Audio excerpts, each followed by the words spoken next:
اوعدك بعد الفيديو هتبقي استاذة حلويات وهتعملي لهم اجمل صواني جلاش في رمضان وهتبهريهم. اول حاجة بنعمل الشربات علشان لازم يكون بارد. كوبايتين من السكر، كوباية من المية، هنحط عصير ليمون او شرايح من الليمون، وبعد ما يغلي تحسبي 5 دقايق او 7 دقايق وتطفي عليه تماما، سيبيه لما يبرد خالص. هنجيب بقى لفة جلاش ونجيب صينية ونبتدي ندهنها بالسمنة كويس قوي، ولازم تستخدمي سمنة سايحة علشان ما تاخديش كمية سمنة كتير بين الطبقات.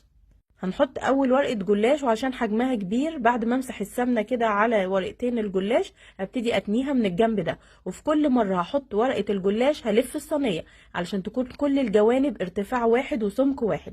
زي ما انتوا شايفين كده بلفيت الصينية وابتدي احط ورقتين بعد كده وادهنهم بالسمنة السايحة، وبعدين اتني الطرف الزيادة بالشكل ده وادهن عليه برضو سمنة والف الصينية برضو. تعملي كده في كل جوانب الصينية علشان تخلي الصينية كلها نفس الارتفاع ونفس سمك الجلاش. هنعمل كل الخطوات دي لغايه ما نخلص نص كميه الجلاش. طبعا بتكوني عديتي الورق بتاع الجلاش، هتاخدي نص الكميه دي. لفه جلاش وزنها نص كيلو، انا كده خدت نص الكميه خلاص. هبتدي بقى احط الحشوه بتاعتي، رشه بسيطه من جوز الهند على رشه بسيطه من السوداني او اي نوع مكسرات. ده سوداني مجروش، تقدري تحطي اي نوع مكسرات موجود عندك ويكون متكسر بالحجم ده كده، وكمان رشه بسيطه من الزبيب. وبعد كده هبتدي ارص بقيه لفه الجلاش بنفس الطريقه. في كل مرة هفرد فيها الجلاش هتنيه من الناحية دي بالشكل ده كده، وبعدين الف الصينية. بعد ما اخلص خالص هشيل كل الزوايد اللي بتكون في الاطراف بالشكل ده علشان تطلع الصينية بتاعتنا مظبوطة وشكلها حلو في الاخر. الاطراف دي بسيطة جدا ومش بنرميها، نقدر ننشفها في صينية في الفرن ونعمل بيها اجمل ام علي.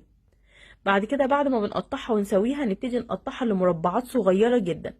بعد ما بقطعها بالطول هلف الصينية واقطعها بالعرض، وبعد كده هبتدي بقى اغرقها سمنة على الوش.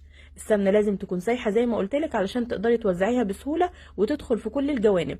اتأكدي ان كل الاطراف مدهون عليها سمنة.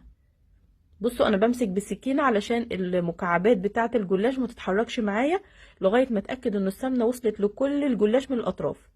هولع الفرن على درجة حرارة 180 وهحط الصينية بتاعتي في النص، وما بتاخدش وقت كتير. طبعا تتابعيها وتخلي بالك كل فرن بيختلف عن التاني.